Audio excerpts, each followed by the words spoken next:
তুই কেন ওদের বাসায় হাত দিস রে বাবা মের? সর্বনাশ! এই মৌমাছির বিষ নামাইতে গেলে সাউদির সান্দের আন্দা লাগবি। আচ্ছা কবিরাজ, আমি যাইতাছি সাদের আন্দা আনতে। আমের প্রযুক্তিতে সৌদি যাইতাছি ছেলের জন্য সান্দের আন্দা আনতে। সান্দা বেদা তুই কই? বেদা, তোর একটা আন্দা খনি আমক দে, নাইলে তোর সান্দা তেল আখনি বের করে দিমো। দে বেদা, তাড়াতাড়ি দে আক্তা দিন। এই তো পায়ে গেছি, ছেলের জন্ম সান্দের আন্দা নিয়ে যাব এখন। বন্ধুরা, আমি এখন স্যান্ডার ডিম নিয়ে আমার ছেলেকে বাঁচাতে যাচ্ছি। তোমরা তাড়াতাড়ি লাইক আর সাবস্ক্রাইব করে দাও। পেট মোটা, সারাদিন দাদার মতো সিগারেট খাস। এখনই নদীতে যা, আমার জন্য একটা সোনালী ইলিশ ধরে আন। আচ্ছা আনতাছি। পুরো লাল ইলিশ ধরতে তো আজ আমার বাতাস বের হয়ে যাবে। দই কি আর করার, যাই একটা লাল ইলিশ ধরি। বেডা সোনালী ইলিশ, এখনই আমার সাথে চল, নাইলে তোকে 12টা বাজাই দিব। তোমায় রাখতে হইব না হুলক ভাই, আমি আমনিই যাইতেছি তোমার সাথে। কি রে হুলক, এইটা কার জন্য ধরলি? চাচা, এইটা আমার পাগলি দাদির জন্য। দাদি, এই নে তোর সোনালী ইলিশ মাছ, মজা করে রান্না কর এখন। ওরে আমার পাগলা হুলকা।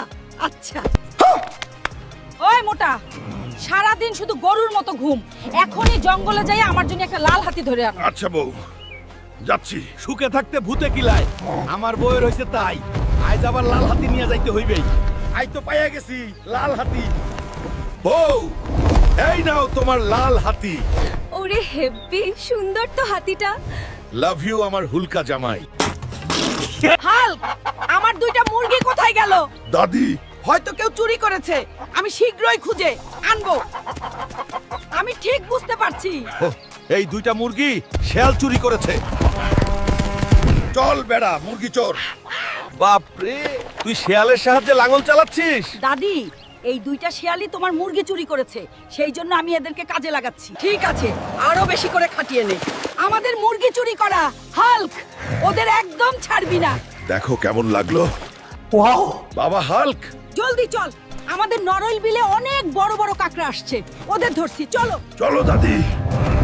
ওই বেড়া কাকড়ারা, আজ তোদের ধইরা ভেজে চিবায়ে চিবায়ে খাবো। ওই হালকো যাইতাছে। ওই কাকড়া, আজ তোর খবর আছে। দেখো, মা বিল থেকে ধরে আনছি, তেল মশলা দিয়ে ভাজে দাও, মজা করে খাইবো। আচ্ছা বাবা, বস, ভেজে দিচ্ছি। বন্ধুরা, ভিডিওটি ভালো লাগলে ভিলেজ হেল্প চ্যানেলটা সাবস্ক্রাইব করো আর একটা লাইক দিও। আর পরের ভিডিওতে কি দেখতে চাও কমেন্ট করে জানাও।